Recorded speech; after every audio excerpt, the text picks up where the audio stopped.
नमस्कार दोस्तों, स्वागत है आपका हमारे यूट्यूब चैनल एक्सप्लेनर गौरव में। आज हम जिस मूवी के बारे में बात करने जा रहे हैं उस मूवी का नाम है नो एस्केप रूम।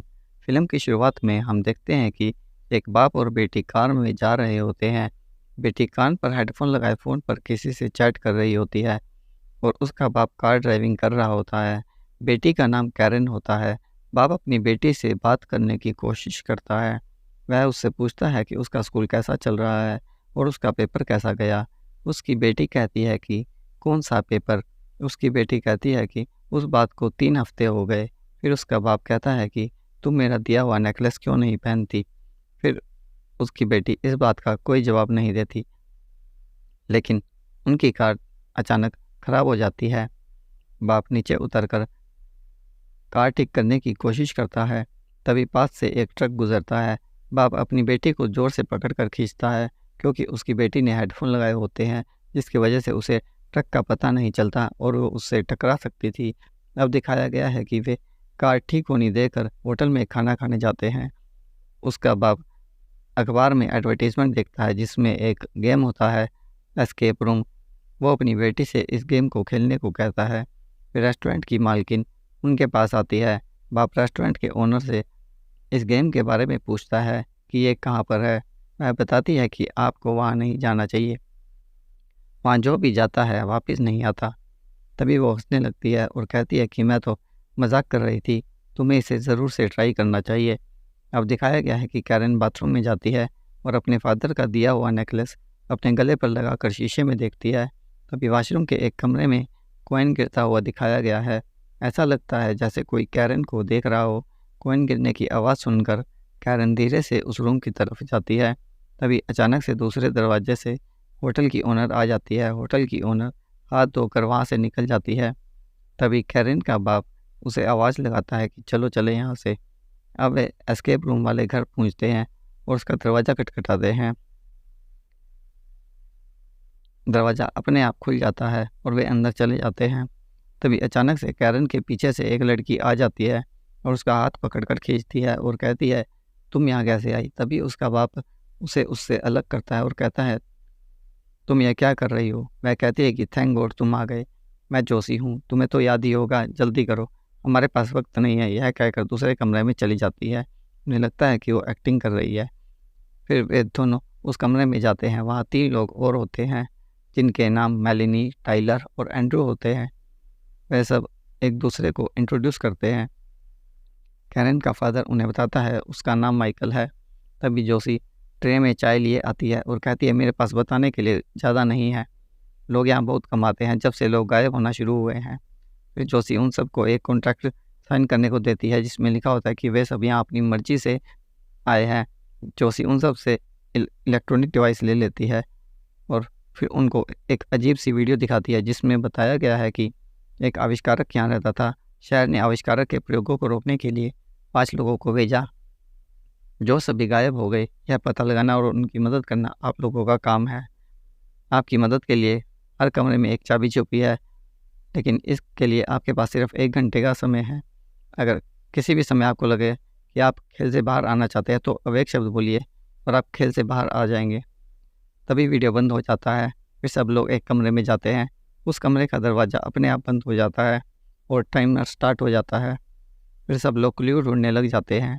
तभी कैरन को एक एल्बम मिलती है, वो उसे बजाते हैं। मेलिनी उस गाने को सुनकर कहती है कि यह गाना एक सांप और रेवन के बारे में है और दीवार पर लगे मास्क का सीक्वेंस सही नहीं है। फिर वो उन्हें सीक्वेंस में लगाती है तो एक दरवाज़ा खुलता है जिसमें एक तिजोरी होती है। अब उसने तिजोरी को खोलने के लिए नंबर ढूंढना होता है। टाइलर अपने चेहरे पर मास्क लगाकर उनमें से अपने हाथ को देखता है तो उसे अपने हाथ के अंदर कीड़े चलते हुए दिखाई देते हैं, जिससे वो डर जाता है और डर कर चिल्लाता है। उसके चिल्लाने से मेलिनी डर जाती है। टाइलर कहता है कि शायद उसने कुछ ज़्यादा ही चाय पी ली।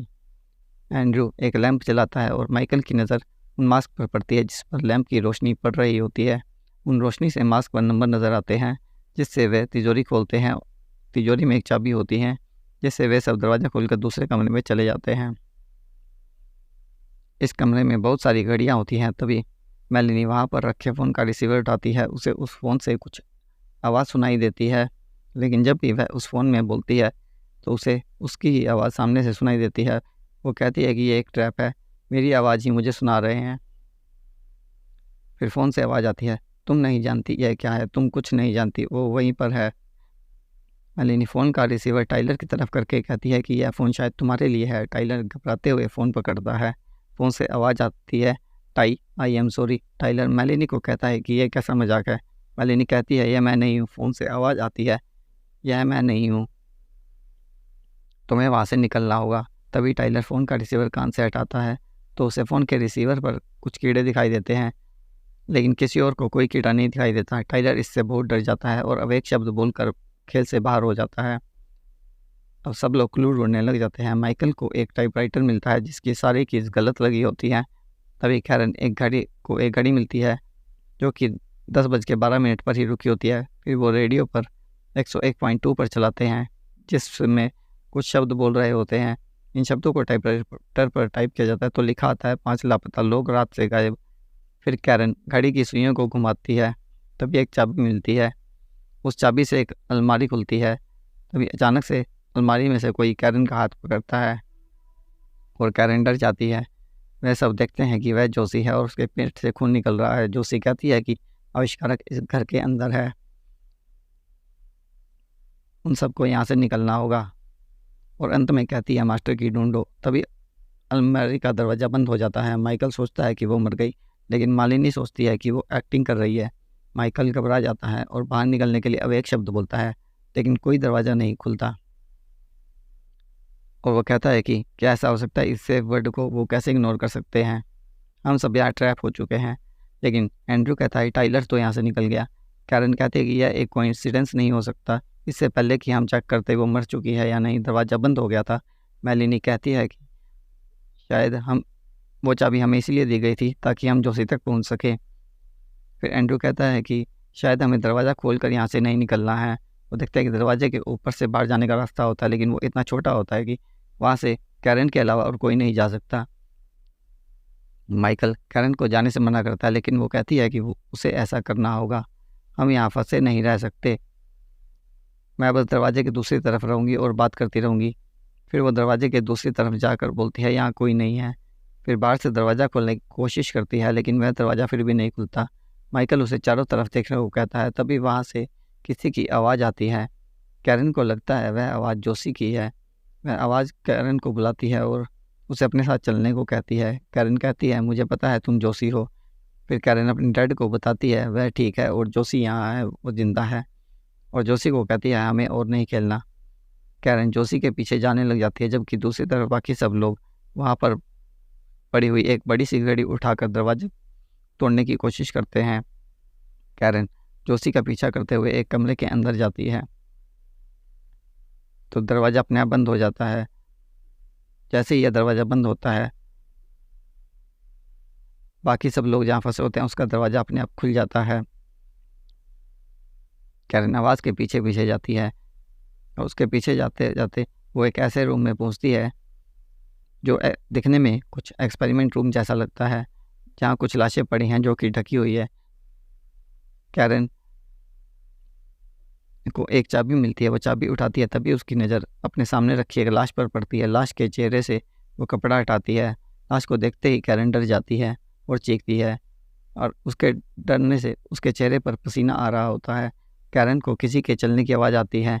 तभी दरवाजे पर आहट होती है और कोई दरवाज़ा खटखटाता है और कैरन डर के दीवार से लग जाती है। कैरन जहाँ खड़ी होती है उसके दाएं तरफ ऊपर की ओर एक दरवाज़ा होता है जो शायद किसी स्टोर रूम का होता है। वह उसे खोलकर उसके अंदर चली जाती है और दरवाज़ा बंद कर देती है।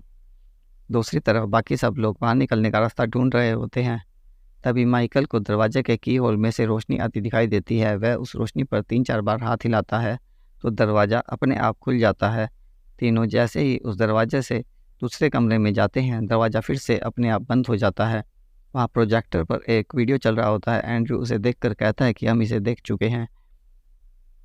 फिर एंड्रू वहाँ ताला मिलता है जिसे खोलने के लिए उन्हें नंबर चाहिए होते हैं।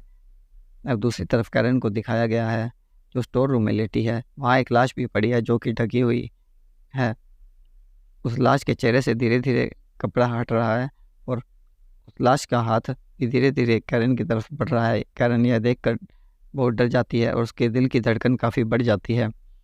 अब एंड्रू को दिखाया गया, उसकी नज़र वहाँ चल रहे पंखे पर पड़ती है। वह वहाँ से एक आईना ढूंढता है और प्रोजेक्टर से निकल रही रोशनी को पंखे की तरफ करता है, जिससे पंखे पर कुछ नंबर लिखे हुए दिखाई देते हैं। माइकल उन नंबरों से वो ताला खोलता है। फिर उन्हें वहाँ अंदर एक चाबी मिलती है। चाबी उठाकर एंड्रू और माइकल वहाँ से बाहर निकल जाते हैं, लेकिन मालिनी वहीं रह जाती है और वो वीडियो को देख रही होती है। वो वीडियो में खुद को ही देखती है। मालिनी उस वीडियो को देखकर हैरान रह जाती है। एंड्रू और माइकल जैसे ही बाहर निकलते हैं, दरवाज़ा बंद हो जाता है। मालिनी अंदर रह जाती है। मालिनी बाहर जाने के लिए एक जगह से बाहर निकलते हैं तो दूसरी जगह से उसी जगह पर वापस आ जाती है। वो यह सब देखकर घबरा जाती है। माइकल और एंड्रू बाहर से दरवाज़ा खटखटाते हैं। एंड्रू कहता है कि पैक कर क्या रही है, चाबी तो मैंने अंदर छोड़ दी थी। माइकल को उस पर शक होने लगता है और उस पर गुस्सा करते हुए उसका कलर पकड़ लेता है और कहता है कि तुम्हें यहाँ के कमरों के बारे में कुछ ज़्यादा ही पता है। एंड्रू कहता है मुझसे दूर रहो और वहाँ से चला जाता है। अब मेलेनी को दिखाया है। मेलेनी टाइलर को देखती है जो कि फांसी पर लटका हुआ होता है और वह डर जाती है। तभी वहाँ फ़ोन की घंटी बजती है। अब कैरन को दिखाया गया है। तभी उस स्टोर रूम का दरवाज़ा खुलता है। कैरन डर के मारे चीखती है। वो देखती है कि वो एंड्रू है। एंड्रू कहता है कि सब ठीक है। कैरन पूछती है तुम यहाँ अकेले क्यों हो। वो कहता है कि हम अलग हुए ताकि तुम्हें ढूंढ सके। मेलेनी को दिखाया गया है जो वहाँ पर रखे फ़ोन का उठाती है। फ़ोन उठाने पर उसे उसकी ही आवाज़ सुनाई देती है। फ़ोन पर वही सब बोलती है जो वह पहले बोल चुकी होती है। मेलेनी बहुत घबरा जाती है और डर कर वहाँ रखी सीढ़ी से बाहर जाने की कोशिश करती है, लेकिन सीढ़ी टूट जाती है और वो नीचे गिर जाती है। उसका सिर मेज पर रखे कुछ औजारों पर पड़ता है, जिससे उसके सिर और आँख से आर पार हो जाता है और वो वहीं पर मर जाती है। अब माइकल को दिखाया गया जो एक दरवाज़ा खोलता है, कैरन को आवाज़ लगाता है। तभी उसकी नज़र कीचड़ पर पड़ती है जो कि एक पेंटिंग की तरफ जा रहे होते हैं। वह उस पेंटिंग को देखता है। तभी पेंटिंग वाली दीवार गिर जाती है और वो देखता है कि वह खुद पेंटिंग वाली जगह पर पहुंच गया है। तभी वह देखता है कि सामने एक छोटी सी नदी से एक लड़की बाहर आती है और उसे चूमने लगती है। फिर वह देखता है कि उसके शरीर और गले पर बेड़ियाँ बंधी हैं और वह इससे निकलने की कोशिश करता है तो वह नीचे गिर जाता है। नीचे गिरते ही देखता है कि वो वापस उसी कमरे में पहुंच गया और देखता है उसके पैरों पर कीचड़ लगाया है। अब कैरन को दिखाया गया, वह कहती है कि यह कोई गेम नहीं है, ऐसा लगता है हमने किसी एक्सपेरिमेंट के लिए साइन अप किया है। तभी एंड्रू को एक जाली दिखाई देती है जिस पर ताला लगा है और कहता है मुझे शायद जाने का रास्ता मिल गया, अब हमें बस चाबी ढूंढनी है। तभी कैरन को एक नक्शा मिलता है और कहती है कि नक्शे के हिसाब से बाहर जाने का रास्ता यहाँ से है जहाँ पर कमोड है। एंड्रू कमोड में हाथ डालता है। उसे ऐसा लगता है उसे कुछ मिला है। वो उसे बाहर निकालता है तो उसके हाथ में कटा हुआ हाथ आता है। वो उसे देखकर घबरा जाता है और उसे वापस कमोड में छोड़ देता है। अब कैरन कमोड में हाथ डालती है और उस हाथ को बाहर निकालकर दूर फेंक देती है और फिर से कमोड में हाथ डालती है और चाबी बाहर निकालती है और वो जाली पर लगा ताला खोलकर वहाँ से निकलते हैं। वो रास्ता सुरंग जैसा होता है। सुरंग से बाहर निकलने की कोशिश कर रहे होते हैं। दोनों आगे बढ़ ही रहे होते हैं। तभी अचानक से एंड्रू को कोई पीछे से खींच लेता है। अब उस जाली को दिखाया गया है जिससे वे अंदर गए थे, वहाँ से अब खून टपक रहा होता है। कैरन के चिल्लाने की आवाज़ सुनकर माइकल उस कमरे में पहुँचता है जहाँ पर टाइलर रस्सी से लटका हुआ दिखाई देता है और फांसी पर झूल रहा है। तभी कैरन भी उसी कमरे में आ जाती है और वहाँ पड़ी मालिनी की लाश को देखकर चिल्लाने लगती है। माइकल उसकी चीख सुनकर उसके पास पहुँचता है और उसे गले से लगा लेता है। कैरन कहती है मुझे दोबारा कभी छोड़कर मत जाइएगा। माइकल कहता है कि मैं अब तुम्हें छोड़कर नहीं जाऊँगा। माइकल देखता है कि उस ताले को दोबारा से लॉक लग गया है जिसे उन्होंने पहले खोला था। माइकल वहाँ पर रखे लोहे की छड़ी उठाता है और ऊपर चल रहे पंखे को रोकता है। उस पंखे पर लिखे हुए नंबरों से ताला खोलता है और दराज से चाबी निकालता है। कैरन पूछता है आपको कैसे पता है यहाँ चाबी? माइकल कहता है कि वो यहाँ पहले आ चुका है और उस कमरे से निकल जाते हैं। कैरन कहती है कि मुझे लगता है शायद ये आखिरी रूम है। तभी टाइलर उस कमरे में चिल्लाते हुए आता है और उस कमरे का दरवाज़ा खटखटा रहा होता है। तभी कमरे का दरवाज़ा खुलता है और कोई उसका गला पकड़ कर उसे खींच लेता है।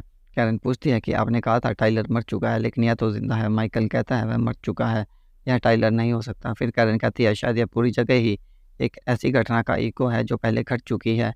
तो माइकल कहता है हमें जोशी के पास वापस जाना चाहिए। अब कैरन दीवार पर लगे मास्क को फिर से सीक्वेंस में लगाती है और घड़ी की सुइयों को घुमाती है और उसे चाबी मिलती है। उस चाबी से अलमारी का दरवाज़ा खोलते हैं और जोशी को देखते हैं। कैरन कहती है इसके गले में एक नेकलेस था उसमें चाबी थी, लेकिन अब वो यहाँ नहीं है।